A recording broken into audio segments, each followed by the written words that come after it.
네. 네.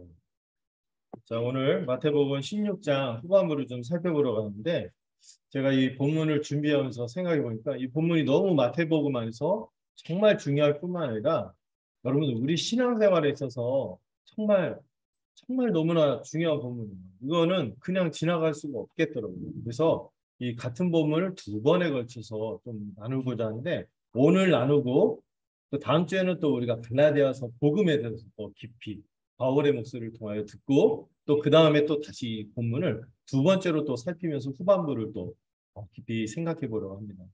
여러분들 이 본문은요 우리의 구원에 있어서 정말 중요한 본문이에요. 네. 여러분 다른 본문들도 우리의 구원에 이르는 지혜에 이르게 하지만 이 본문은 정말 너무 중요해서 이거는 그냥 지나치면 안 됩니다. 네. 정말 여러분들의 인생에 있어서 이 본문을 정말 받아들여서 정말 천국문에 이르든지 아니면은 천국문이 닫히는 그런 비중 있는 본문이 오늘 다루게 되는 이 내용인 것입니다. 앞에서 우리가 예수님에 대해서 이 마태복음이 쭉 소개하는 내용들을 살펴봤어요. 그 예수님이 하늘의 가르침을 베푸셨고 또 하늘의 이적들을 베풀어 주셨죠. 그리고 또 실제로 제자들에게 이 복음을 전해서 이 복음을 스스로 경험하며 복음을 말하게 하시고 또 천국이 이 땅 가운데 어떻게 임하는지 상세하게 비유로 설명해 주셨죠. 그리고 나서 이제 14장 어간서부터는 이제 새로운 국면을 들어서 예수님이 이제 십자가의 길, 고난의 길을 가는 여정으로 지금 들어가고 있는데요. 그 중에 오늘 중요한 에피소드로 오늘 본문이 놓여져 있는 것이죠. 그 계속해서 배척받는 장면과 더불어 그럼에도 주님이 하나님의 아들이시고 또 누구와 갈등했다고요? 예수님 계속해서 그 당시 사회의 주류였던 종교 지도자들 유대교와 아주 심하게 갈등하고 또 그들의 한계를 드러내기 때문에 예수님이 배척을 받는 장면을 보여주셨죠. 근데 오히려 어디에서 주님을 그렇게 환영합니까? 또 주님의 은혜를 마음껏 맛보게 됩니까? 이방인들이 이 막 주님의 은혜를 맛보는 모습을 보고 있어요. 막 가나안 여인 이런 사람들이 막 그냥 자기를 개라고 하면서 주님 이 상에서 떨어지는 떡 부스러기만 먹어도 제가 낫겠어요. 하면은 막 이 사람들이 막 은혜를 받는단 말이죠. 네. 이러면서 이 마태복음이 사실 누구에게 쓰여진 거라고요? 1차적으로 유대인들을 대상으로 그들을 도전하기 위해서 쓴 거거든요. 자기 백성이 돼. 원래 주님의 백성이 되어야 되는데 안 받아들이니까 이런 모습들을 통하여 그들에게 그 믿음을 갖도록 설득하는 것이죠. 특별히 여러분들 그 유대교의 이 잘못된 가르침이 두 개 종파로 대표가 되거든요. 첫 번째 바리새인, 두 번째 사두개인. 바리새인들은 왜 이렇게 복음을 싫어하고 안 받아들였죠? 뭐 때문에? 그들은 자기의 외식, 네. 아닌데 긴 척하는 거예요. 자기는 안에 믿음도 없고 참된 사랑도 없고 그런데 그냥 종교적 행실만 지키고 그냥 열심히 형식적으로 열심히 하는 걸 자기 어떤 자랑거리로 삼고 이 자기의가 복음을 믿는데 큰 장애거리였죠. 그걸 바리새인의 누룩이라고 했죠. 반대로 사두개인의 누룩은 어떻습니까? 금수저들로서 자기가 누리는 기득권을 즐기며 이 세상이 변하고 자기가 변하는 걸 거부하고 탐욕 가운데 살아가는 거예요. 이 탐욕 때문에 세상을 사랑하는 마음, 결국엔 두 가지예요. 자기를 사랑하는 마음, 세상을 사랑하는 마음 때문에 주님의 복음을 거절하는 것이죠. 그리고 이 제자들도 자꾸 주님이 하늘의 가르침을 베풀어도 못 알아먹어요. 왜 그래요? 그들이 이미 누룩의 영향이 있을 수도 있는 거죠. 그래서 주님이 뭘 기억하라고 하십니까? 주님이 하신 일, 주님의 가르침, 표적들, 오병이어로 몇 명 가르치. 막 사실 이렇게 일일이 설명하는 게 구차한데도 주님은 설명을 하세요. 그래서 주님이 어떤 분인지 다시 인식시키고 기억하고 주님을 다시 바라보도록 그 표적들을 다시 기억하게 하는. 표적은 메시지라죠. 이 주님의 메시지를 마음 깊이 새기도록 기억하라고 요청하시는 거죠. 그래서 여러분 신앙생활에서 정말 중요한 거는 기억해야 됩니다. 다시 기억해야 됩니다. 그 복음으로 돌아가는 것이죠. 자, 그런 가운데 오늘 중요한 말씀이 주어집니다. 자, 이제 첫 번째 단락. 예수님이 오늘 두 번째 대지까지 하나 있죠. 예, 대신 꾹꾹 눌러서 좀 살펴보려고요. 예수님은 신앙 고백 위해서 교회를 세우고 청록 열쇠를 주셨다는 내용으로 이 19절까지 내용을 좀 보려고 하는데요. 먼저 첫 번째 중요한 덩어리는 여러분 예수님의 정체성을 이해하는 게 신앙에 있어서 정말 중요합니다. 다른 말로 예수님이 누구신가? 예수님이 누구죠? 예수님의 정체성에 대한 이해, 예수님이 어떤 분이신지 그분의 신분에 대한 이해가 너무나 중요한 거예요. 그분이 어떤 분이신가? 네. 여러분 그 앞에서 예수님이 유대교의 누룩을 그렇게 경계하시고 그 가르침들을 구별하시면서 예수님 자신이 누구인지 표적을 기억하라고 말씀하신 뒤에 이 어떤 지역에서 주님이 이 질문을 던지는 거예요. 자신을 누구라고 하는 지금 이 지역이 어디라고 소개되어 있냐면 가이사랴 빌립보라는 지방이에요. 이 빌립보 가이사랴라는 지방은 이 갈릴리에서도 북쪽으로 32km 정도 떨어져 있는 곳인데 유대하고 가깝겠어요? 이방하고 가깝겠어요? 북쪽으로 갈수록 이방하고 가까운 곳이죠. 약간 유대인과 이방인의 경계인데 주로 이 지역에는 누가 많이 살면 이방인들이 많이 살았어요. 앞에서는 유대인들의 지역에서 그 유대인들의 그 누룩을 조심해라. 유대교의 누룩을 조심하라 하고 나서 이제 이방 지역으로 와서 제자들과 함께 옮기신 거죠. 그 유대와 이방인의 경계에서 이 지역에는 특별히 이 빌립보 이 가이사랴 빌립보 지역에는 굉장히 유명한 이방인의 신전이 있었대요. 굉장히 큰 신전이 있었대요. 예, 그런 곳에서 주님이 이 제자들 아까 피시는 것 같죠 분위기가 워낙 그 사회에서 배척하니까 이쪽에서 제자들에게 묻는 거예요. 이 첫 번째 질문도 어느 정도 중요한데요. 자, 사람들이 인자를 누구라고 하더냐 하고 물어보십니다. 네. 이 다른 그 많은 사람들 예수님에 대해서 어떻게 생각하는지 이 제자들의 생각을 제자들이 들어왔던 소문에 대해서 어떻게 생각하는지 그들이 알아서 필터링해서 대답하겠죠. 주님을 이렇게 생각하는 것 같습니다. 근데 예수님이 자신을 자주 인자라고 하세요. 인자. 인자라는 말이 사실 우리는 이게 메시아하고 같은 뜻인 것을 알지만은 그 당시 사람들은 이 다니엘서 7장에 나오는 새로운 세상을 시작할 메시아로 생각하기보다는 주님 그냥 특이한 표현을 쓰시네 하고 좀 몰랐을 가능성이 좀 있어요. 근데 누구는 좀 알았겠어요?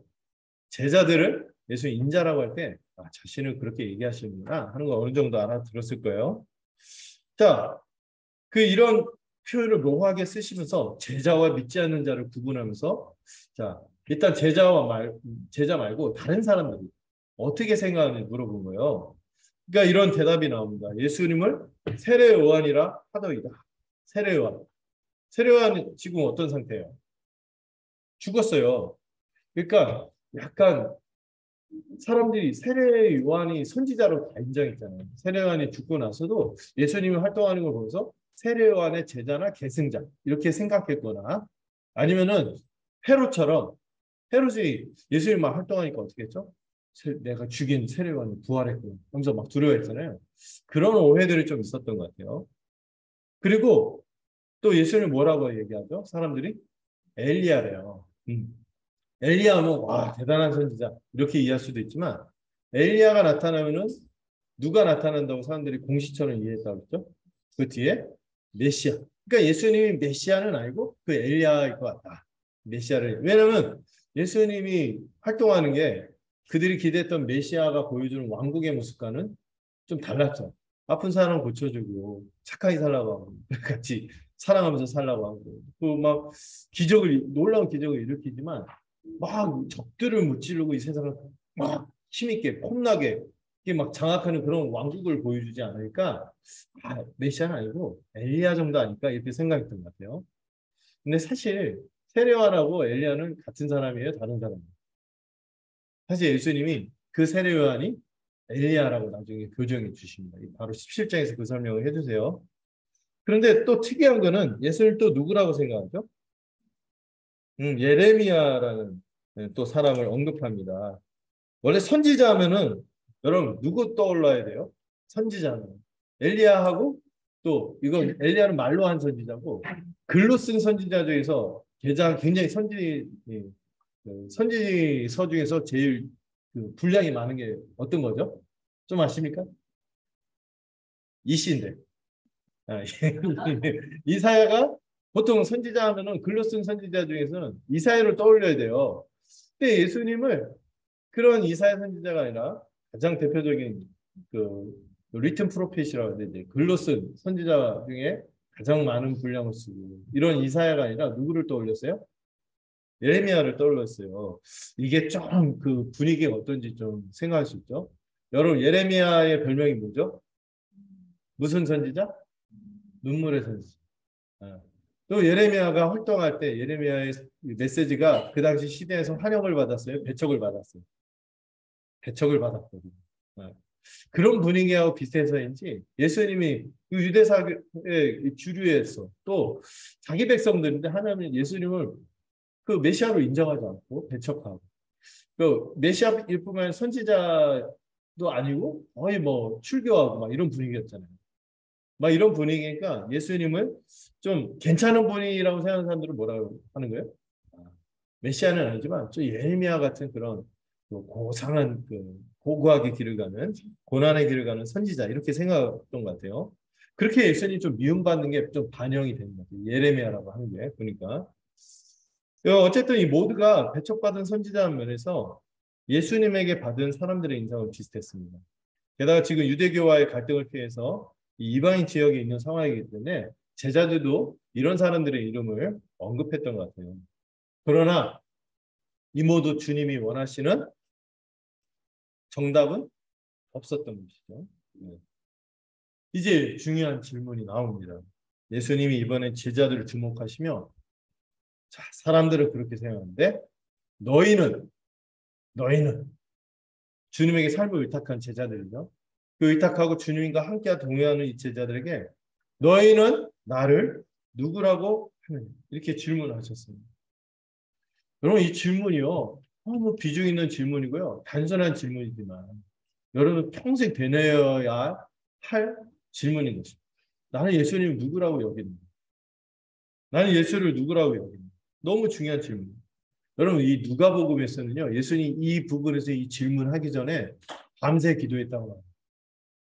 제자들에게 이 질문을 하기 전에 이 기도를 할 정도로 이 질문을 던지는 이 맥락이 너무 중요한 거예요. 우리도 너무 중요한 질문이죠. 이 질문하시려고요. 그동안 주님이요. 이 마태복음 지금 16장까지 왔죠. 이 앞에 보면 주님이 하늘의 가르침을 베푸시고 산상수훈 같은 거 천국 복음이 어떻게 임하는지 이 비유로 설명해 주시고 또 이 천국이 실제로 임했음을 여러 가지 이적으로 아주 엄청난 이적들을 베푸시면서 가르쳐 오신 것이죠. 이 하늘의 가르침과 이적을 베푸시고 또 제자들도 이 복음을 전하게 하고 경험하게 하셨습니다. 그런데 이 질문에 여전히 답을 못하거나 오해하면 안 되기 때문에 이 질문을 제대로 답하는 것을 기대하며 주님께서 제자들에게 이 시점에 질문을 던지고요. 아마도 이 시점에는 제자들이 주님이 누구인지에 대해서 어느 정도 공감대가 있었던 것 같아요. 그래서 이 질문을 던졌죠. 그때 시몬 베드로가 고백합니다. 야, 베드로 하면 여러분들 그 복음서에 보면은 이렇게 글이 이렇게 좀 폼나는 모습보다 망가지는 모습이 많죠. 야, 나중에 교회를 이끄는 지도자가 될 텐데 왜 이렇게 망가뜨리는가? 이 과거에 막 이런 모습을 막 보여주는 그 사람이 이런 사람이 될 줄이야 이게 생각 못할 정도로 막 그러죠. 근데 이때만큼은 말로 홈런을 때린 거예요. 진짜 아마 베드로가 두고두고 이 고백을 한 것에 대해서 그때 내가 그 대답을 했지. 그래서 뿌듯했을 거예요. 너무 감사했을 거예요. 네. 마태도 이거 쓰면서 이 복음서 기자들도 쓰면서 부러웠어요. 야, 이때 이런 대답을 이 사람이 했단 말이야.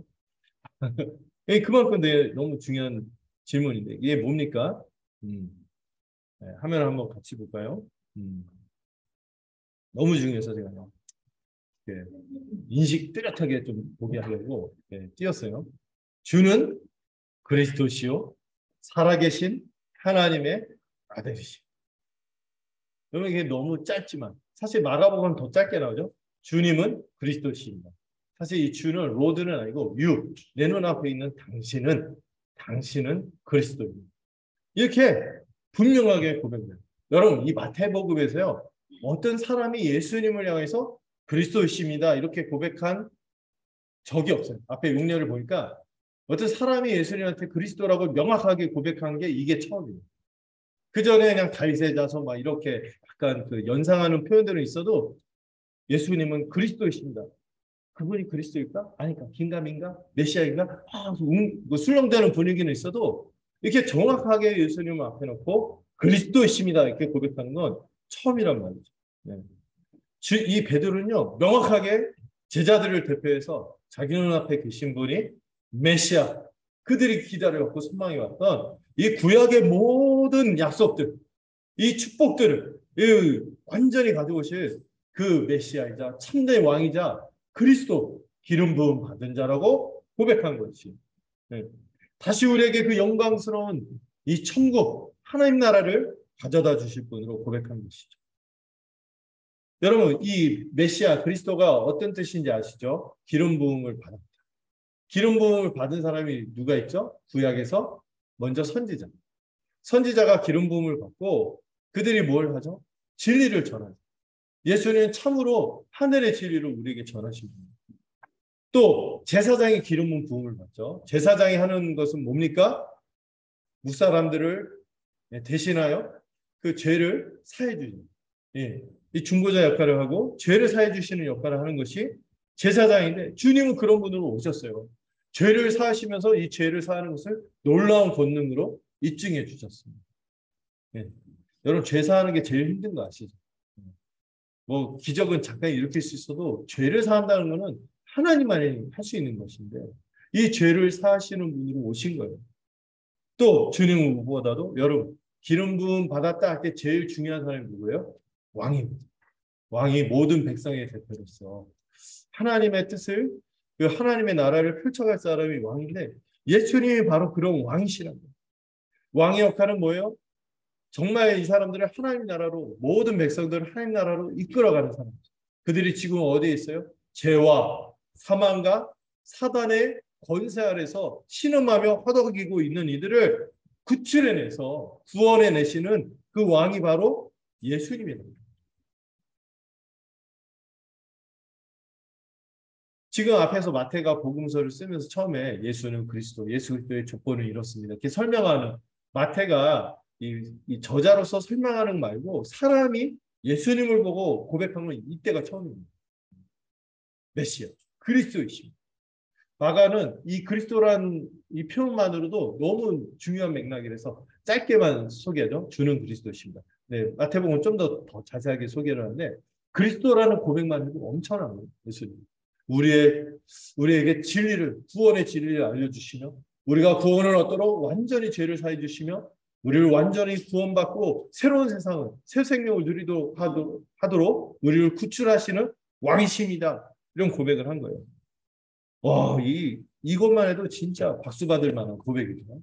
그리고 또 이어서 이런 표현도 쓰죠. 살아계신 하나님의 아들이십니다. 특히 마태복음에서는요, 이 하나님의 아들이라는 표현이 마가도 그렇지만은 굉장히 중요한 맥락 때마다 쓰이거든요. 오늘 쓰이고 또 다음 17장에서도 중요한 면에서 예수님 하나님의 아들이심을 굉장히 잘 소개하고 있습니다.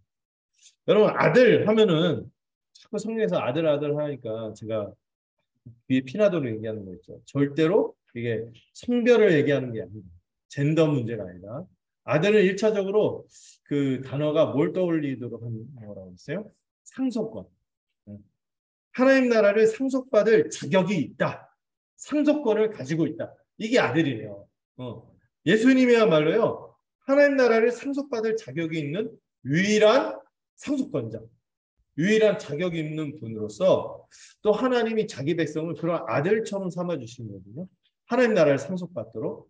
그래서 예수님을 하나님의 아들이라고 할 때 첫 번째는 예수님이 정말 이 하나님 나라를 받을 만한 백성의 참된 대표시다. 이걸 고백하는 거예요. 하나님의 백성의 참된 대표시다. 이걸 고백하는 거죠. 상속권을 가진 대표이다. 그리고 두 번째로 이 하나님의 아들은요, 다윗의 자손을 일컬어서, 그 다윗의 자손, 나중에 영원한 왕국을 가져오시는 이 다윗의 자손을 일컬어서 하나님의 아들이라고 칭했어요. 그러니까 왕을 지칭할 때 하나님의 마음에 합하며 하나님 나라를 실현할 그 왕을 하나님의 아들이라고 했죠. 가장 유명한 표현이 시편 2편에 나오죠. 너는 내 아들이라. 오늘날 내가 너를 낳았다. 이게 언제 쓰인 거냐면은 왕이 등극할 때 인용했던 시편이에요. 그러니까 왕을 지칭할 때, 예.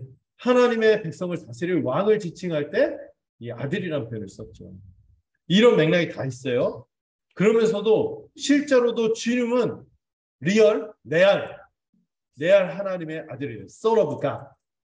진짜로 하나님의 아들이시며 신성을 가지신 하나님이십니다. 그리고 그냥 하나님의 아들이라고 하지 않고 뭐라고 앞에 수식어가 붙어 있죠?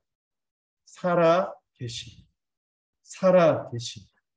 여러분, 이 살아 계신 이 표현을 쓸 때는 항상 누구하고 대조할 때, 구약에서 누구하고 대조할 때 이방의 죽은 우상, 헛된 신들, 이걸 대조할 때 항상 살아계신 우리 여호와 하나님 이렇게 썼단 말이죠. 그 표현을 지금 예수님한테 붙이는 거예요. 죽은 우상이 아니죠. 지금 이들이 서 있는 땅이 어디예요? 가이사랴 빌립보인데 여기에 어마어마한 신전이 있었다는 거죠. 그런 죽은 우상들 따위하고 비교할 수 없는 유대인들에게 먹히는 그리스도라는 표현만 쓴 게 아니라 이방인들에게도 선언하는 거죠. 그런 죽은 우상들이 아니라 지금도 살아계시고 여러분 지금도 살아계세요. 지금도 살아계신 하나님의 아들이라고 이렇게 정말 놀라운 고백을 한 것입니다. 여러분 이 하나님의 아들이라는 고백을 이때 처음 한 건 아니에요. 그리스도라는 고백은 이때 아주 명확하게 처음 했지만은 하나님의 아들이라는 고백을 이미 앞에서 예수님이 어떤 일을 하셨을 때 무리를 거르시고 두려움 가운데 있는 그 제자들을 찾아주셨을 때 이 제자들이 무리를 걷고 주님으로 인하여 자연 만물이 잠잠한 것을 풍랑이 잠잠한 것을 완전히 압도되어서 하나님을 대하듯이 엎드려지며 진실로 하나님의 아들이십니다 하고 엎드려졌죠. 그리고 그 고백의 연속성에서 지금 다시 베드로가 이 고백을 기억하고 떠올리며 주님은 그리스도시고 내 눈앞에 있는 당신은 그리스도이십니다. 뿐만 아니라 주님은 살아계신 하나님의 아들. 이런 고백을 한 거죠. 네. 여러분 이 고백이요 너무 중요하고 너무 너무 어떻게 베드로가 이런 고백을 할 수 있었는지. 이 다음에 여러분들 예수님의 반응을 보시겠어요? 이 16장 16절 이 숫자들 기억해야 돼요. 16, 16. 네, 여러분 그 대리기사도 외우잖아요. 1577도 외우는데 1616은 기억하세요. 마태복음 16장 16. 평생 이 고백이 내 고백이 되겠구나. 주는 그리스도시요 하나님의 살아계신 지금도 살아계신 지금 막 잠자고 있거나 뭐 간식 꾸고 있거나 그러지 않아요? 지금도 살아계신 하나님의 아들이시. 그리고 17절을 보면은요, 이 고백을 주님이 얼마나 기뻐했는지. 예. 바요나 시모나 내가 복이 있도다. 이를 내게 알게 하니는 혈육이 아니요 하늘에 계신 내 아버지 신이라 하고 너무나 기뻐하십니다. 예수님이 밤새 기도하면서 이 질문을 던졌는데 그 기대를 만족시킨 거예요. 베드로가. 예. 베드로가 여러 번 헛방 날렸죠. 병사탄 날리고 삼진 잡히고 막 이상한 모습이 있었지만 야 같은 제자인 마태조차도 이 베드로가 고백하는 순간이 너무 선명하게 기억에 나고 부럽고 막 그랬던 거죠. 값지고 빛났다고 막 그리는. 네, 얼마나 두고두고 베드로 자신도 기뻐했을까. 참으로 이 고백이 너무나 귀해요. 여러분도 동일하게 예수님은 저와 함께 이렇게 고백할 수 있으면 좋겠어요. 그리스도이십니다. 살아계신 하나님의 아들이십니다. 그리고 주님이 기뻐하며 말씀하시죠. 바요나 이거 다른 말로 요한의 아들. 바하가 아들이라는 뜻이거든요. 요나 이게 요한의 또 다른 표현이기도 해요. 요한의 아들 시몬아 내가 복이 있도다. 이를 내게 알게 한 이는 혈육이 아니에요. 이거는 뭐예요? 사람이 아니라. 사람으로서는 이걸 알 수 없어요. 사람으로서는 이 인간 예수님을 앞에 두고 이런 고백을 할 수 없단 말이죠.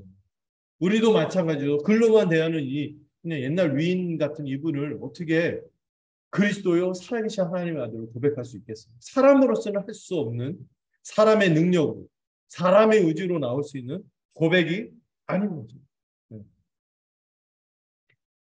바요나 시몬아 요한의 아들인 시몬 이 인간으로서는 할 수 없는 고백이에요. 이 고백을 하도록 하신 분은 누구예요? 하늘에 계신 내 아버지. 예수님이요 하나님을 우리 아버지라고 하지 않고 개인적으로 내 아버지라고 하시죠.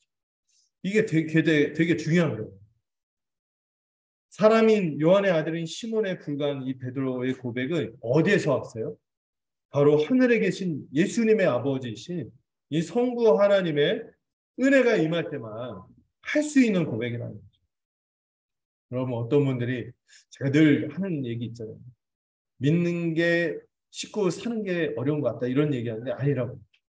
여러분, 믿는 게 어려워요. 참된 믿음을 갖는 거예요. 참된 믿음을 가지면요, 신자답게 산다니까요. 왜 사는 게 어렵냐고요? 믿음을 점검하셔야 돼요. 믿음이 중요합니다. 믿음. 그리고 여러분, 믿고 있다면 정말 감사할 만한 일입니다. 참으로 가장 큰 은혜요, 기적이 일어난 거예요. 주님이요, 이런 고백이 어떻게 나오는지 앞에 마태복음 11장에서 설명하신 적이 있어요. 이 본문 한번, 글씨 조금 작지만 읽으실 수 있겠죠? 우리 지영자매 마이크 잡았으니까 한 목소리로 같이 소리를 맞춰서 읽어주시면 좋겠습니다. 시작!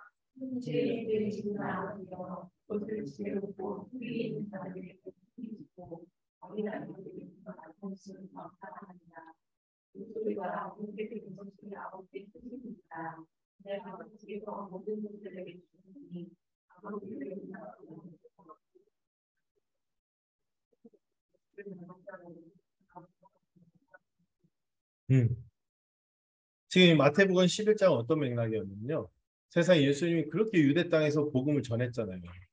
근데 그렇게 열심히 전했는데, 특히 갈릴리에서 많이 전했음에도 사람들이 예수님을 메시아로 믿었나요? 안 믿었어요.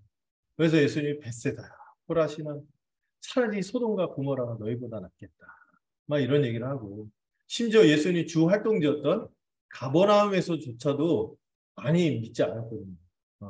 왜냐하면 그 주류 사회가 배척하니, 바리새인, 사두개인 이런 막 종교 이 주류들이 배척을 하니까 이 눈치 보면서 예수를 안 믿었고, 이게 잘 안 받아들였던 것 같아요. 그렇기 때문에 주님이 안 믿는 것에서 한탄하시면서, 그런데 그 안 믿는 가운데 있어서 지금 주님 곁에 누가 있어요? 제자들이 붙어 있죠. 이 제자들이 붙어 있는 것을 보시면서, 이 제자들은 딱 볼 때 잘난 사람 그렇게 많지 않았을 거예요. 평범한 사람들인데, 그러면서 주님이 이 25절에서 얘기하는 거죠. 이 지혜롭고 슬기는 자들에게는 숨기시고, 이 어린아이 같이 주님을 믿고 자신을 의탁한 자들에게는 이 비밀을 감추지 않고 드러내신 것을 감사. 이렇게 된 것이 하나님 아버지의 뜻입니다. 이렇게 고백하고 있습니다. 그리고 놀라운 얘기를 하시는데, 하나님 아버지께서 우리 주님에게 모든 것을 주셨어요. 그래서 하나님 아버지 외에는 이 아들이 누구인지 알 수가 없어요. 아들도 이 아들의 소원대로 계시를 허락한 자만 아버지를 참으로 알게 됩니다. 하나님을 안다는 것은 구원과 같은 얘기거든요.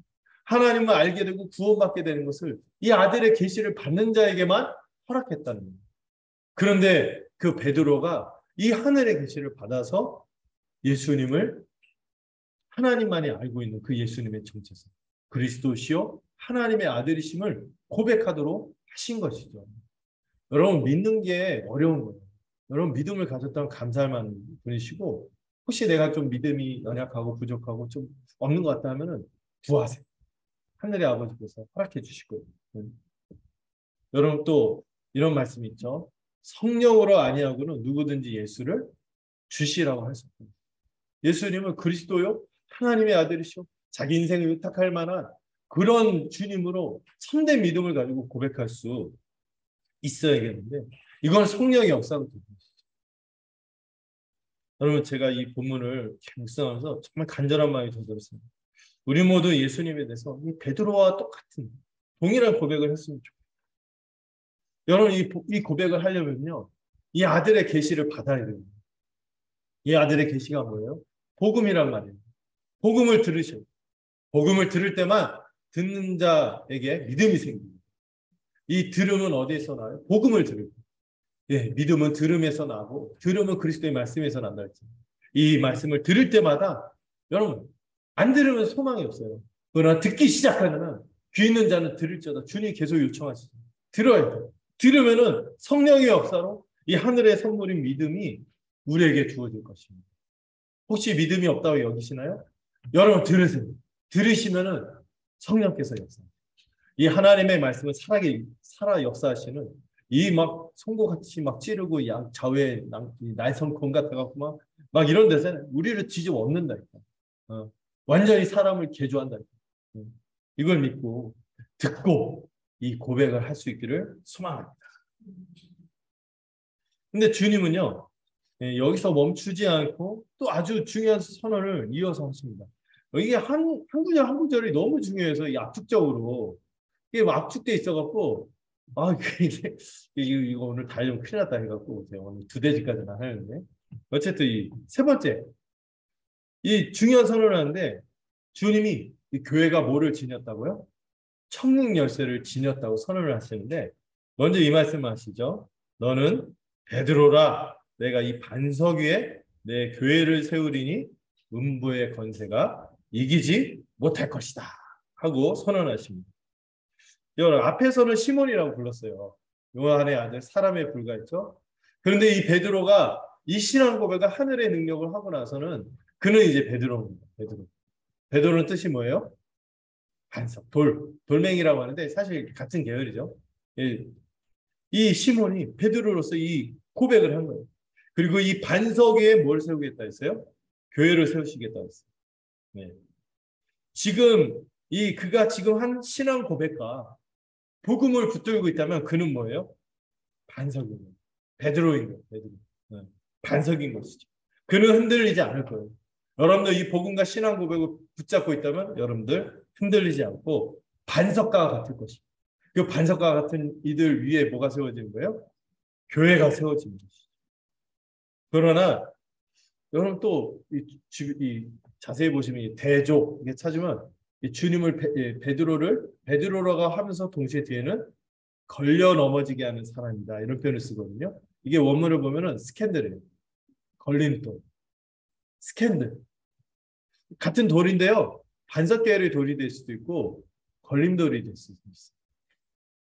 같은 사람을 두고 주님이 이렇게 서로 대조되는 표현을 앞에서는 반석이야, 베드로야 이래놓고 뒤에서 너는 나를 걸려 넘어지게 하는 걸림돌이구나, 스캔들이구나 이렇게 얘기한단 말이에요.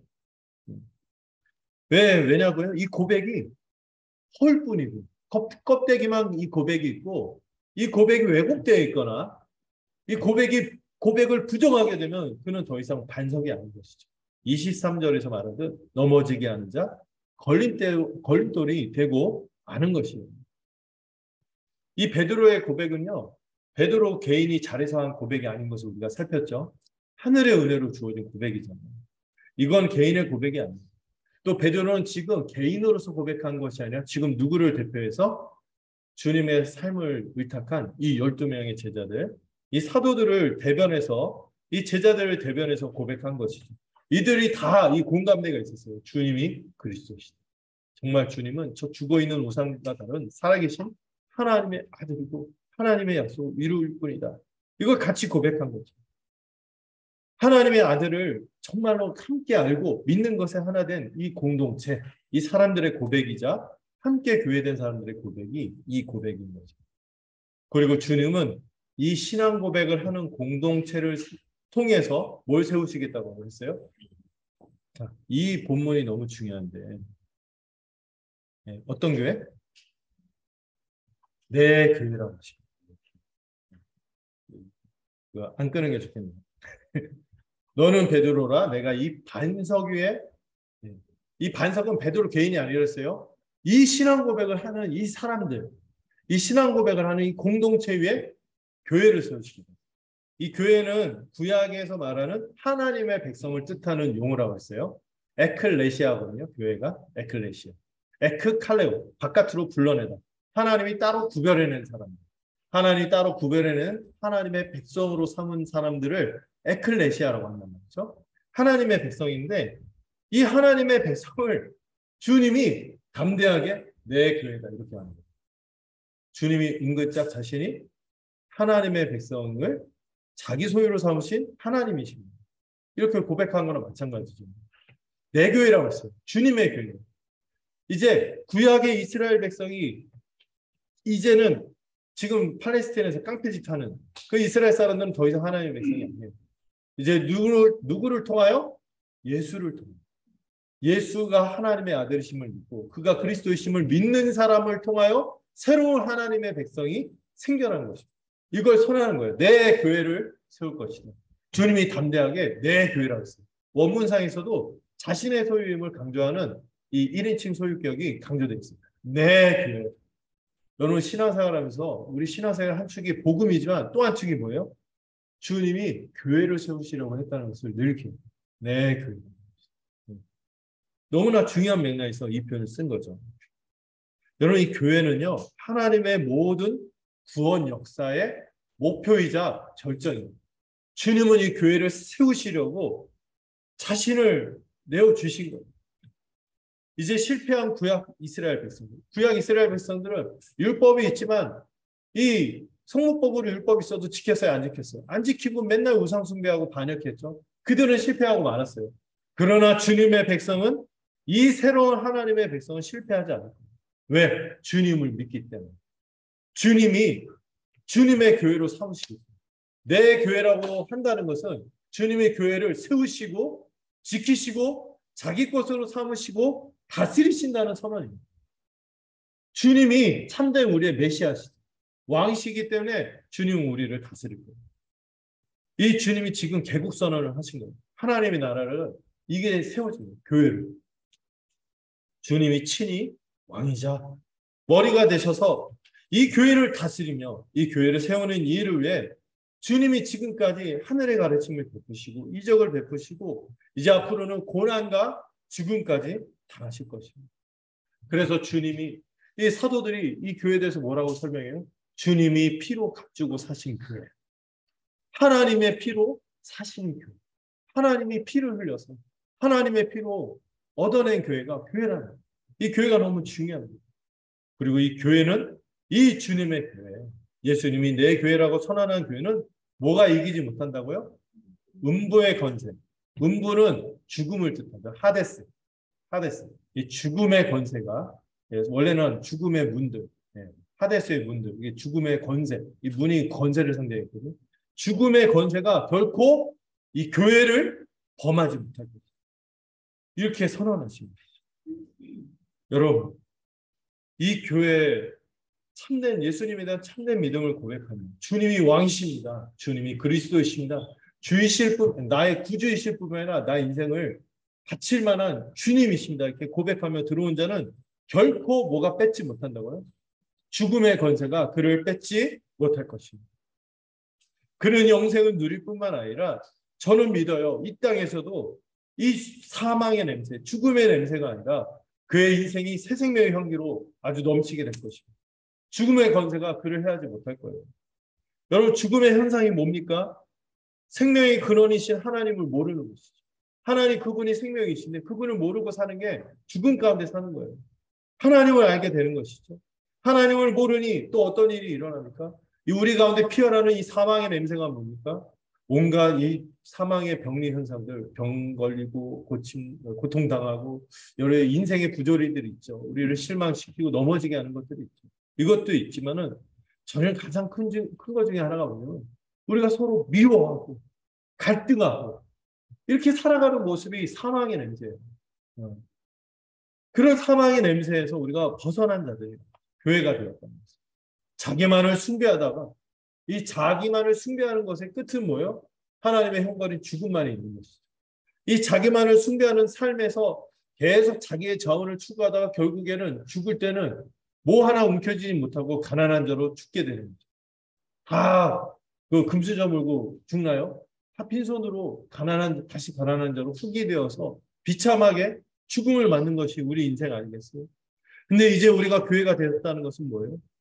하나님을 참되게 알고 함께 한 몸으로 서로 사랑함으로써 이 땅에서 우리가 경험하는 죽음과 심지어 가난을 이 죽음의 주요한 현상 중에 하나가 가난입니다. 이 죽음과 가난을 서로 사랑함으로 극복하는 삶을 살아가는 것이죠. 영생도 얻게 되겠지만은 저는 믿어요. 이 땅에서도 교회에 속한 자들은 사망의 권세, 이 죽음과 가난의 고통에서 벗어날 수 있을 것이죠. 이걸 믿는 것이죠. 누구도 하나님을 아는 지식에서 소외되는 사람이 없어요. 이 교회에 오면은요, 하나님을 모를 수가 없어요. 교회는 이 진리의 기둥과 타잖아요. 모를 수가 없어요. 모르려고 일부러 눈 감고 막 귀 닫고 막 이러지 않는 한 막 사람들이 막 귀에 못이 박혀서 진리를 말해주고 어린아이부터 저 유겸이부터 우리 가장 나이 많으신 분이 예, 박성무 성도님 현재까지는 예, 모두가 이 하나님을 아는 것에서 소외되지 않는 거죠. 그리고 이 세상을 살아가면서 누구도 홀로 고통받지 않고 인생의 무게를 우리가 지체라고 고백하며 무게를 나눠지면서 위로받으며 사는 것이죠. 누구도 홀로 죽지 않을 거예요. 여러분들 장차 주어질 소망을 바라보면서 우리가 인생을 마무리할 때 어떻게 마무리할까 생각을 해보세요. 장례식 같은 데 가면서 또 인종을 나눌 때 우리 곁에 누가 있을까요? 가족들도 있겠지만 교회가 있는 거예요. 우리 가족 한 몸이 같이 손을 붙잡으면서 같이 찬송하면서 장차 주어질 소망을 바라보며 이 곁에서 손을 잡고 있다가 어느 순간 잠들었는데 깨어났을 때는 모두가 함께 깨어날 것이죠. 잠들 때는 나 혼자 잠든 줄 알았는데 깨어날 때는 모두가 함께 깨어난다니까요. 뭐요? 영생과 부활을 함께 맡고 있는. 그러므로 죽음의 권세가 교회를 해하지 못하는 것이죠.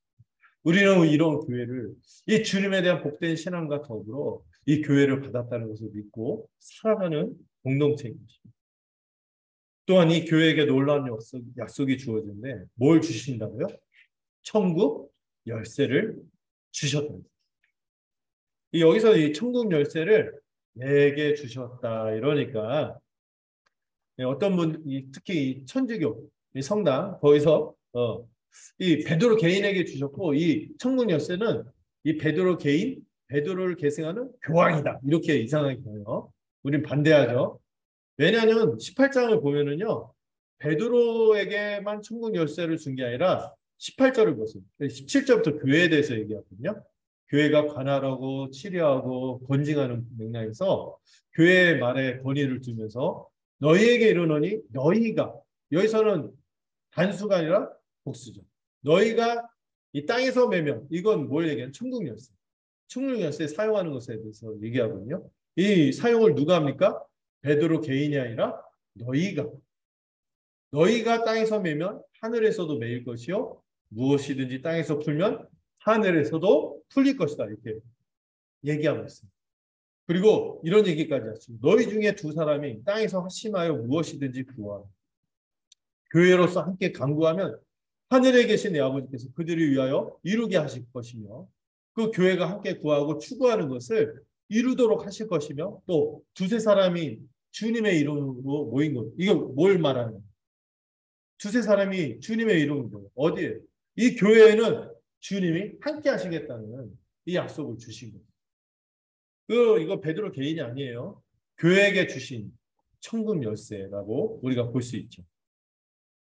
자, 이 천국 열쇠를 받은 이가 베드로가 아니라 이 베드로 개인이 아니라 이제 이 제자 공동체인 주님의 교회에게 말한 것임을 알 수 있습니다. 이 교회가 진리의 말씀인 이 복음에 의해서 이 천국 열쇠를 사용하게 되고 또 이 직분을 성경적으로 합당하게 받은 이가 합당하게 교회 안에서 관할과 치리 세례문답에 있죠. 교회에서 이 직분자들이 함께 대표해서 성도들을 그 성도들에서 이제 성령의 사람들에서 투표를 받고 뽑힌 또 교회 또 전체 총회에서 이제 파송된 이런 직분자들에 의해서 합당하게 치리가 행해짐으로 천국 열쇠를 사용하게 되는 것입니다. 이 천국 열쇠는 베드로 개인이 아니라 교황이 아니라 어디 교회에 맡기셨다. 그리고 말씀 통치와 직분 통치를 통하여 이 열쇠를 사용하게 되는데요. 그러니 이 천국 열쇠가 뭔지를 알아야겠죠. 여러분 일단 열쇠는 뭐예요? 열고 들어가게 하고 때로는 잠그는 역할을 하는 것이 열쇠죠. 오늘 본문은 이 땅에서 교회가 무엇을 매면 같이 하늘에서도 매이고요. 땅에서 무엇을 풀면은 하늘에서 푼다 했어요. 이 말은 뭐예요? 교회가 하는 권위 있는 결정에 하늘도 같이 그것을 같은 것으로 간주하고 그 권위를 행사하시겠다는 거예요. 그래서 어떤 교부는 이런 과감한 말도 했어요. 교회 밖에는 뭐가 없다? 구원이. 이런 말까지 할 정도로 교회에 천국 열쇠가 있다고 한 것이죠. 그래서 여러분 요즘 가나안 성도 이런 얘기 하는데 가나안 거꾸로 하면 안 나가잖아요. 예, 교회 안 간다는 거는요, 약간 그 구원을 검증하기 어려워요. 확보하기 어려워요. 여러분, 이 교회 안에서 천국 열쇠가 사용이 되어지는 거예요. 이 천국 열쇠를 어떻게 사용하는가? 이걸 이해하겠죠? 여러분, 교회는 천국 열쇠를 어떻게 사용합니까? 먼저 복음을 선포합니다. 복음을, 말씀을 선포함으로 전하는 거예요. 제가 말씀을 선포하는 것뿐만 아니라 여러분들이 피차 권면하고 가르치잖아요. GBS를 통하여, DBS를 통하여 이 말씀을 들을 때 천국 열쇠가 막 사용이 되어지는 거예요. 이걸 제대로 받기만 하면 천국 문이 열리는 거야. 그리고 구원의 길로 그들이 들어가고 그 좁은 문으로 들어가고 좁은 길로 들어가게 되는 것이죠. 이 좁은 문과 길을 여는 열쇠가 교회의 가르침에 있는 거예요. 그래서 교회는 함부로 새거 막 유행하는 거 가르치면 안 돼요. 교회가 소중하게 믿어왔던 거, 이 복음을 붙잡고 가르쳐야 하는 것이죠. 이 복음을 듣고 믿으면 새 생명이 태어나는 거예요.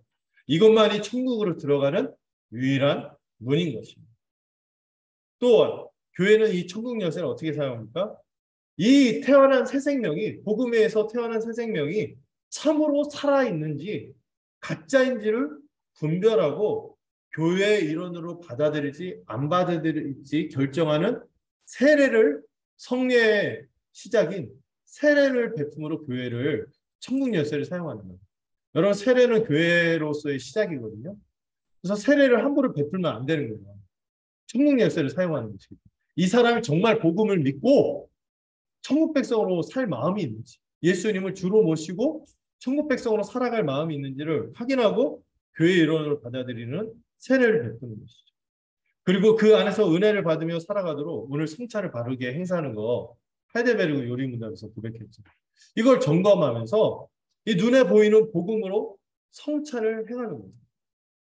그래서 여러분, 함부로 열쇠를 남용하지 않기 위해서 교회는 말씀을 제대로 전해야 돼요. 함부로 허투루 전하면 안 되는 거예요. 막 제가 연예인 아니잖아요. 여기서 막 웃길 수도 없고, 웃겨봐야 여러분들이 쫓아내겠죠. 저는 웃기려고 여기에 쓴 게 아니라 이 삶과 죽음을 관장하는 이 새 생명, 새 언약의 은혜의 말씀들을 선언해서 여러분들 생명으로 가도록 하는 역할을 하는 거죠. 말씀을 제대로 전하고 또 성례 또한 합당하게 시행해야 하는 거죠. 그리고 여러분, 메고 푼다고 하는 말이 뭐냐면은 당시 배경에는요, 뭘 뜻했냐면, 메고 푸는 것은 뭘 가르칠 때 허용하고 금지하는 것을 말할 때 맨다, 푼다 이렇게 말했습니다. 다시 말해서 천국 열쇠를 처음에 말씀에 입각해서 설명했죠. 그 다음에 천국 열쇠를 성례를 통하여 사용하는 것을 얘기했고, 세 번째, 여러분, 이 허용하고 금지하는 그 교회 안에서 뭐가 있겠어요? 서로 피차 권면하고 가르치고 또 건징하고. 건징이 뭔지 아시죠? 그래서 여러분, 건징을 자꾸 혼내는 것만 생각하니까 이 건징이 부정적인데, 치리는 아주 큰 개념이 돼요. 건징은 먼저 뭐가 앞서요? 건, 선, 징, 악의 주말이에요. 선한 것을 격려하고 축복해주고 칭찬해주고. 여러분, 교회에서 칭찬이 많아야 돼요. 뭐 어떻게 어떻게 그러니 무슨 막 여러분 그 있잖아요. 안 좋은 거 보지 마시고 이 사람이 좋아지는 아주 조그만 부분들 큰 진전을 받아들이고 축복해 주세요. 교회는 그렇게 하면서 거룩을 향해서 나가셨어요. 격려받으면서. 성도의 교제를 통해서 선한 것을 권하고 추구하고 격려하고 칭찬하는 것이죠. 또 건선만 있지 않죠. 죄와 악이 있다면 이건 모양이라도 버리기 위해서 애쓰고 서로 경계하고 방패막이가 돼주고 막아주고, 그리고 불순종하면은 투명인과 취급하는 게 아니라고. 사회에서는 불순종하고 좀 문제 일으키는 사람 구성은 어떻게 하죠? 예, 은따라고 하죠. 은근따. 이렇게 하는데 우리는 그렇지 않아요. 포기하지 않아요.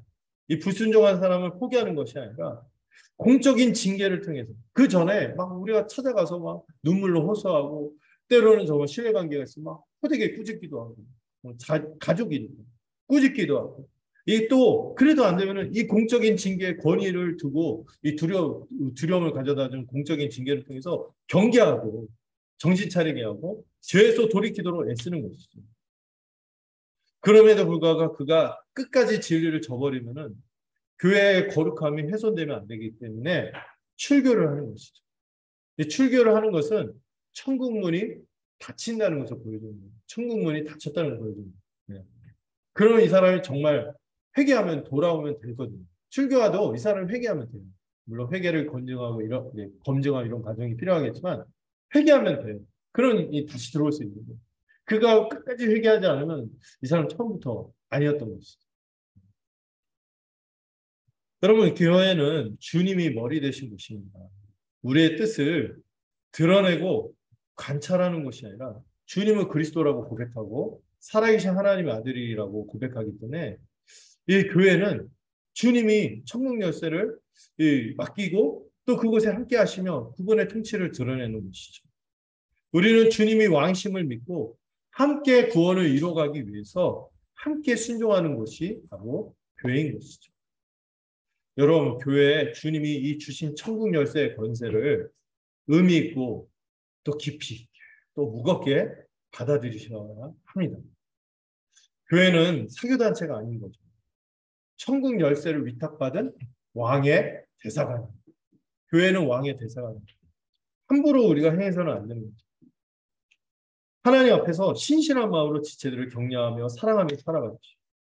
혹시 하나님 앞에서 마음을 속이고 은근한 불순종을 하고 있다면 돌이키셔야 됩니다. 우리는 전혀 다른 세상을 살아가는 사람들입니다. 무엇보다도 이 복음을 들려주는 말씀과 복음을 보여주는 성례와 복음을 이 지켜내는 건징에 대해서 귀히 여기시고 교회로 살아가시기를 바랍니다. 자, 마지막 한 달하고 다음번에 다시 다루려고 하기 때문에 간단하게 좀 살펴보려고 해요. 먼저 자, 20절에서 23절에서 보면은 주님이 기꺼이 베드로를 칭찬하셨죠. 칭찬하신 후에 제자들을 돌아보시면서 부탁을 하십니다. 뭘 부탁하시죠? 자신이 그리스도이신 것을 비밀로 하라고 부탁했어요. 아니, 정작 이렇게 기뻐하시고 이 대답을 위해서 기도까지 하시면서 받아내시고 난 다음에 이걸 비밀로 하래요. 왜냐하면 당시에 사람들이 예수님을 메시아로 생각하는 사람들도 제대로 이해하지 않고 있었어요. 엉뚱하게 이해하고 있었기 때문에 그랬던 것이죠. 걸핏하면 예수님을 어떻게 하려고 했어요, 이 사람들이? 자기들이 바라는 왕으로 세우려고 막 선동해서 이 정치 권력으로, 군사력으로 뒤집어 엎는 그런 왕으로 세우려고 막 이렇게 했는데 이 분위기를 주님께서 경계하셨기 때문에 그리스도라고 사람들한테 말하지 말라고. 네. 어쩌면 이 얘기를 제자들에게 하는 게 제자들도 부하내동하는 사람입니다.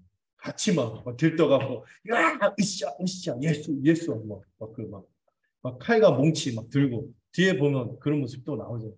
이런 사람들인 걸 알기 때문에 이 경솔하게 사람을 선동하고 야심에 사로잡힐까봐 그들에게 이제 비밀로 하라고 이제 함구하라고 엄하게 명령하시죠. 그리고 더 중요한 이유가 있는데 주님이 지금 가시려는 길이 어떤 길이죠? 이제부터는 자신이 메시아이심을 여전히 숨기시고 고난의 길을 가셔야 됩니다.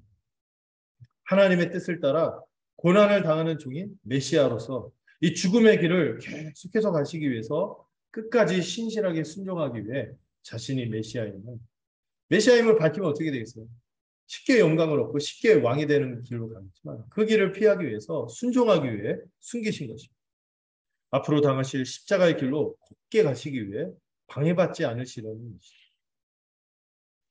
그리고 여러분 21절이 마태복음에서 새로운 국면으로 들어가는 말씀이거든요. 이때부터 시작하셨다. 이런 표현이 그 앞에도 예수님 본격적으로 사역을 시작할 때 이 표현이 쓰였고 이때부터 시작하셨다 하면서 예수님이 고난의 길로 가시는 것을 본격적으로 밝히십니다. 비로소 아주 중요한 비밀을 계시하기 시작하셨는데 이 일부에서는 마태복음에서 족보와 예수님에 대해서 소개를 했거든요. 그걸 마무리하고 이제부터 주님이 천국에 임했음을 활동을 통해 가르침을 통하여 나타내셨죠. 그 2부를 끝내고 이제 3부 21절부터 3부가 시작이 되는 거예요. 십자가 부활로 향하는 이 고난의 시작을 알리는 이야기가 시작이 되는데 그때 이 마태가 21절에서 주님을 뭐라고 표현합니까? 이때로부터 예수 그리스도께서. 그 전에 예수께서 하다가 여기서만큼은 예수 그리스도께서. 이렇게 정확히 예수님을 그리스도라고 표기한 다음에 그분이 어떻게 한다고요? 예루살렘에서 사람들이 기대했던 그리스도와 달리 그 예수 그리스도는 어떻게 하신다? 모든 지도자들, 장로들, 대제사장들, 서기관을 비롯한 사내들인 공의에 의해서 많은 고난을 받고 죽임을 당하고 3일 만에 부활하실 것을 처음으로 이때 가르치셨다고 기록하고 있습니다. 이전에 제자들이 몰랐던 거죠. 근데 이때 처음으로 내가 이제 앞으로 고난을 당하고 더 심한 고난과 배척을 당하다가 십자가에서 죽고 3일 만에 부활할 거예요. 이 얘기를 했어요. 근데 부활 얘기는 안 들렸던 거예요. 죽는다. 그리고 마지막 날에 부활하는 건 다 생각이지만 지금 멀쩡하게 살아있는 사람이 죽었는데 부활하는 거는 또 당사자가 남을 살리는 건 둘째치고 당사자가 살아나는 건 생각을 못했기 때문에 제자들이 화들짝 놀라죠. 특별히 베드로가 너무 놀라서 이 표현이 좀 생경하죠. 낯선데 예수님은 어떻게 했어요? 붙들고 항변했다 그랬어요. 그러니까 마가복음에서하고 같은 표현이에요. 붙들었다는 건 뭘 생각하게 하는 거죠? 또 항변했다고 하니까 너무 한문으로 써서 세렸는데 굉장히 꾸짖었다는 거예요. 예수님. 거칠게 대들고 지금 주님의 역사를 잡는 분이에요. 지금 베드로. 너는 생경하지 않습니까? 낯설지 않습니까?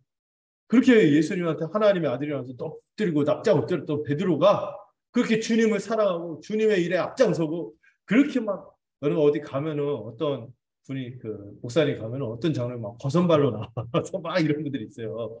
그런 사람처럼 베드로가 그랬다면 목사님들 사이에서 그런 얘기 있죠. 그렇게 나오시는 분들은 조심해야 된다. 그런 얘기했는데 베드로가 지금 그 짝이 지금 막 그렇게 했는데 지금 거칠게 되고 역사를 갖고 막 그런 거예요. 그리고 이러죠. 주여 그리마옵소서 이 일이 결코 주께 미치지 아니하리. 타보려고 보니까 이렇게 번역이 됐어요. 절대로 안 됩니다. 그런 일이 주께 일어나서는 절대로 안 됩니다. 하면서 이게 약간 좀 세련되게 표현했는데 거의 막 거칠게 막 음성이 높여가고 눈은 막 시뻘개져 주님께 달려드는 거죠. 아마도 베드로가 이때까지 주님이 좀 고난을 당하고 배척을 당하고 이런 모습이 있어도 고진감래 이거 믿지 않았을까요? 쨍하고 햇들 날 돌아올 거다. 언젠가 돌아올 거다. 그리고 결국엔 주님이 대단한 분이니까 큰 혜택을 입을 것이라고 생각했을지도 모르겠어요.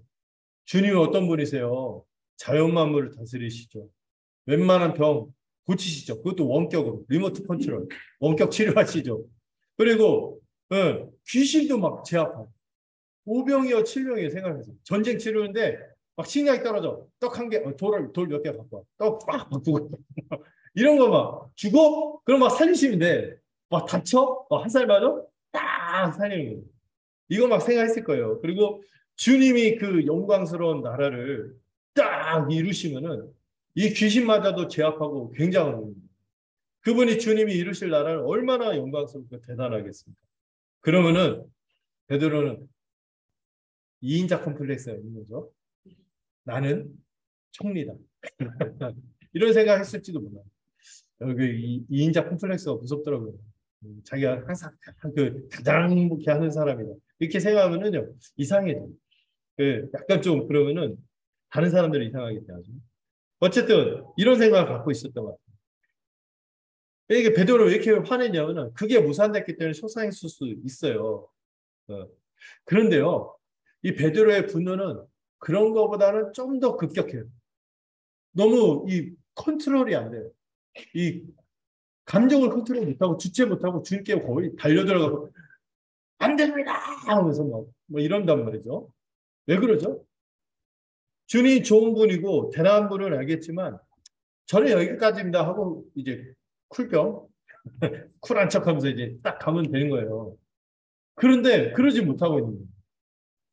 그냥 여기까지인가 보다. 대단한 분이긴 하지만 같이 못하겠다.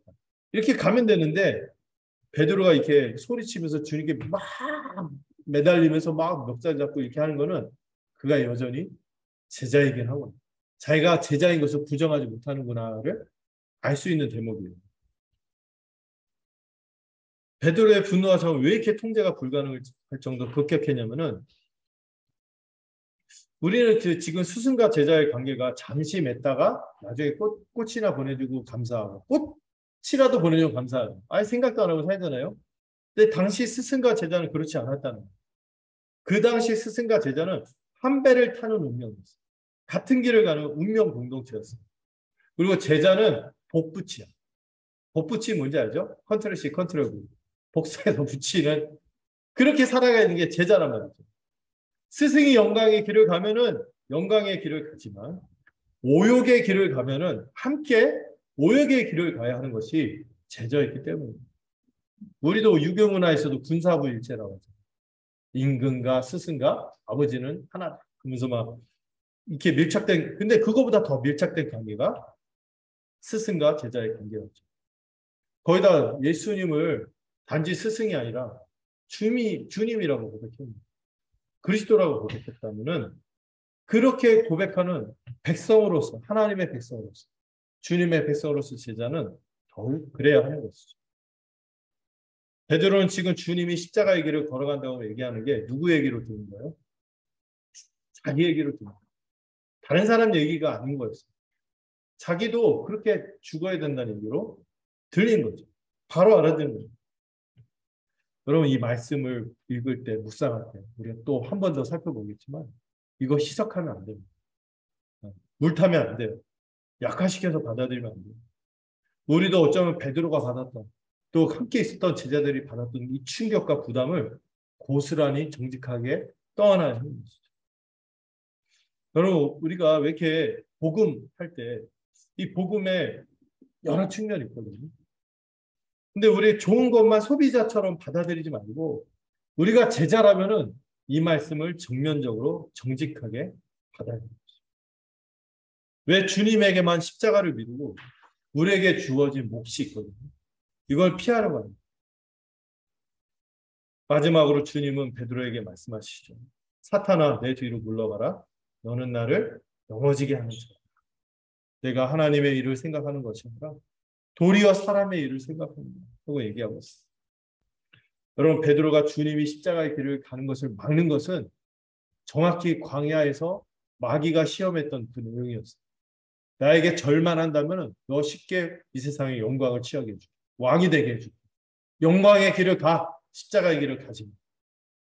이건 이미 사단이 예수님을 시험했던 것인데 베드로가 예수님을 그렇게 뜯어말린 것은 그 맥락에 있는 것이죠. 또 우리 자신도 마찬가지죠.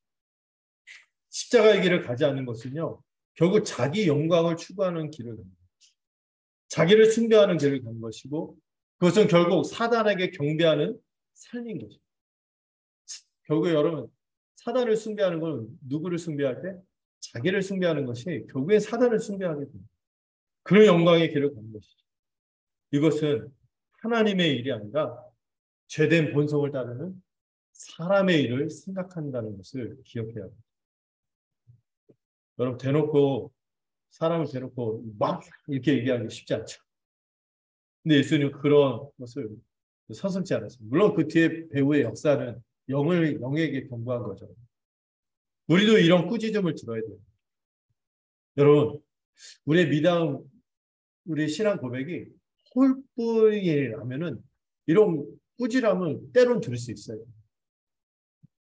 우리는 때로 반성이나 칭찬을 들을 수도 있지만 우리의 신앙 고백의 내용이 따라주지 않는다면 때로는 스캔들이 됩니다. 넘어지게 하는 걸림돌이 되고 마는 것이죠.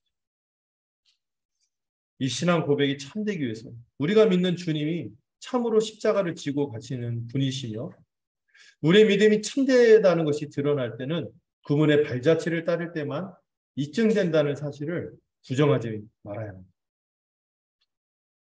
왜 우리는 칭찬과 격려만 들어야 할까요? 네. 때로는 은혜와 교훈이 있지만 대부분 은혜와 교훈이 있지만 때로는 우리가 책망도 정직하게 받고 바르게 하고 의로 교육하게 유익한 이 하나님의 말씀을 들을 때마다 이 목자이신 주님의 인도하심을 따라 우리가 거룩해져 가는 것이죠. 여러분 우리가 의인이 되었지만은 의사이신 그리스도를 만난 환자라는 사실도 기억하세요. 우리는 호전되어 가고 있죠. 그럴 때 주님 우리를 치료할 때 그 치료하는 약이 달콤하고 기분 좋기만 하겠습니까? 쓰기도 하고 아플 때도 있어요. 근데 그걸 할 때 우리가 살아나는 것이죠. 여러분 어떤 사람이 죽어가는데 막 이 사람 가슴 때리면 아플 수도 있어. 그러면서 안 때려. 심폐소생술을 막 갈비뼈가 부러지도록 해서 살려야 되는데 아, 이 사람 뼈가 부러지면 어떡하지? 아프면 어떡하지? 이게 더 잔인한 일 아니겠어요? 그래서 여러분들 우리에게 이 주님이 이 신앙 고백에 합당한 삶을 살도록 우리가 교회로 살아갈 때 성령이 말씀을 통하여 우리에게 역사할 때가 있어요. 이 말씀을 정직하게 들으셔야 돼요. 그 성령의 음성에 정직하게 반응하시고 또 우리 교회 지체들 그냥 있겠어요? 우리가 거룩하게 살고 이 신앙 고백에 합당하게 살도록 사람의 일을 생각하는 것이 아니라 하나님의 일을 생각하도록 권면할 때 달게 받읍시다. 또 교회에 허락한 직분자들이 또 이렇게 이 관할과 치료를 행사할 때도 기쁨으로 받는다면 우리는 이 천국 열쇠를 안전하게 사용하며 이 구원의 이 항구, 소망의 항구 무사히 도착하게 될 것입니다. 네, 이 말씀들을 기억하며 함께 기도하도록 하겠습니다. 주님, 우리의 믿음이 참됩니까? 우리의 이 하는 고백들이 주님을 향한 참된 고백이기를 소망합니다. 참으로 우리가 이 하늘의 선물을 받아서 벅찬 감격으로 살아가는 천국 백성이 되었음을 기억하고 복되게 살아가는 우리가 되도록 붙들어 주시옵소서.